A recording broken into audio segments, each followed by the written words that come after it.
जय गुरु जी संगत जी। शुक्राना गुरु जी चैनल को शेयर करें और सब्सक्राइब करें। संगत जी, आज हम गुरु जी की आज्ञा से लीना जैन आंटी जी के श्रीमुख से श्री शिव महापुराण श्रृंखला के 42वें भाग में रुद्र संहिता के प्रथम सृष्टि खंड के 20वें अध्याय का श्रवण करेंगे। चलिए प्रारंभ करते हैं। जय गुरु जी। जय गुरु जी संगत जी। गुरु जी महाराज की विशिष्ट कृपा और आशीर्वाद से आज हम श्री शिव महापुराण की रुद्र संहिता के प्रथम सृष्टि खंड के 20वें अध्याय की वांछना करने जा रहे हैं। ओम नमः शिवाय, शिव जी सदा सहाय। ओम नमः शिवाय, गुरु जी सदा सहाय। भगवान शिव का कैलाश पर्वत पर गमन तथा सृष्टि खंड का उपसंहार। ब्रह्मा जी कहते हैं, नारद मुने, कुबेर के तपोबल से भगवान शिव का जिस प्रकार पर्वत श्रेष्ठ कैलाश पर शुभागमन हुआ वह प्रसंग सुनो।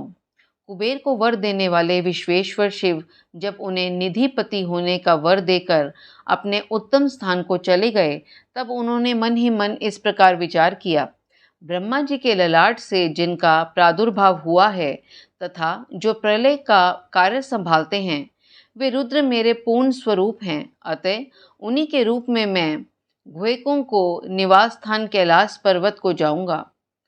उन्हीं के रूप में मैं कुबेर का मित्र बनकर उसी पर्वत पर विलास पूर्वक रहूंगा और बड़ा भारी तप करूंगा। शिव की इस इच्छा का चिंतन करके उन रुद्रदेव ने कैलाश जाने के लिए उत्सुक डमरू बजाया। डमरू की वे ध्वनि जो उत्साह बढ़ाने वाली थी, तीनों लोकों में व्याप्त हो गई। उसका विचित्र एवं गंभीर शब्द आह्वान की गति से युक्त था, अर्थात सुनने वालों को अपने पास आने के लिए प्रेरणा दे रहा था। उस ध्वनि को सुनकर मैं तथा श्री विष्णु आदि सभी देवता, ऋषि, मूर्तिमान, आगम, निगम और सिद्ध वहां आ पहुंचे। देवता और असुर आदि सब लोग बड़े उत्साह में भरकर वहां आए। भगवान शिव के समस्त पार्षद तथा सर्वलोक वंदित महाभाग गणपाल जहां कहीं भी थे, वहां से आ गए। इतना कहकर ब्रह्मा जी ने वहां आए हुए गणपालों का नामोल्लेखक पूर्वक विस्तृत परिचय दिया। फिर इस प्रकार कहना आरंभ किया। वे बोले, वहां असंख्य महाबली गणपाल पधारे। वे सबके सब सहस्रों भुजाओं से युक्त थे और मस्तक पर जटा का ही मुकुट धारण किए हुए थे। सभी चंद्रचूड़, नीलकंठ और त्रिलोचन थे। हार, कुंडल, केयूर तथा मुकुट आदि से अलंकृत थे। वे मेरे श्री विष्णु के तथा इंद्र के समान तेजस्वी जान पड़ते थे। अणिमा आदि 8 सिद्धियों से घिरे थे तथा करोड़ों सूर्यों के समान उद्भासित हो रहे थे। उस समय भगवान शिव ने विश्वकर्मा को उस पर्वत पर निवास स्थान बनाने की आज्ञा दी।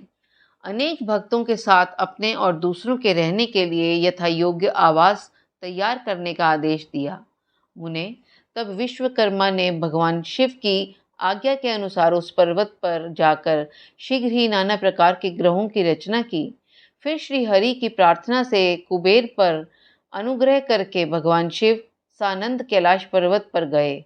उत्तम मुहूर्त में अपने स्थान में प्रवेश करके भक्त वत्सल परमेश्वर शिव ने सबको प्रेमदान दे सनात किया। इसके बाद आनंद से भरे हुए श्री विष्णु आदि समस्त देवताओं, मुनियों और सिद्धों ने शिव का प्रसन्नता पूर्वक अभिषेक किया। हाथों में नाना प्रकार की भेंटें लेकर सबने क्रमशः उनका पूजन किया और बड़े उत्सव के साथ उनकी आरती उतारी। मुने, उस समय आकाश से फूलों की वर्षा हुई जो मंगल सूचक थी। सब ओर जय जयकार और नमस्कार के शब्द गूंजने लगे। महान उत्साह फैला हुआ था जो सबके सुख को बढ़ा रहा था।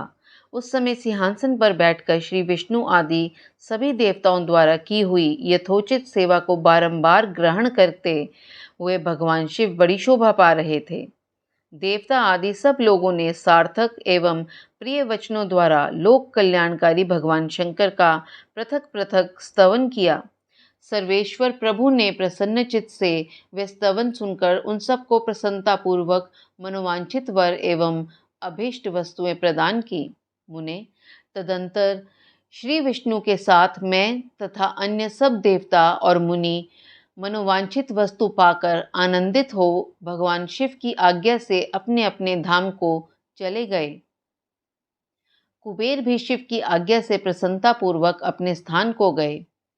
फिर वे भगवान शंभु, जो सर्वथा स्वतंत्र हैं, योग परायण एवं ध्यान तत्पर हो पर्वत प्रवर कैलाश पर रहने लगे।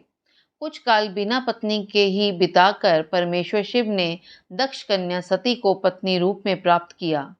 देवऋषि फिर वे महेश्वर दक्ष कुमारी सती के साथ विहार करने लगे और लोकाचार परायण हो सुख का अनुभव करने लगे। मुनीश्वर, इस प्रकार मैंने तुमसे यह रुद्र के अवतार का वर्णन किया है, साथ ही उनके कैलाश पर आगमन और कुबेर के साथ मैत्री का भी प्रसंग सुनाया है। कैलाश के अंतर्गत होने वाली उनकी ज्ञानवर्धिनी लीला का भी वर्णन किया, जो इहलोक और परलोक में सदा संपूर्ण मनोवांछित फलों को देने वाली है। जो एकाग्रचित्त हो इस कथा को सुनता या पढ़ता है, वे इस लोक में भोग पाकर परलोक में मोक्ष लाभ करता है।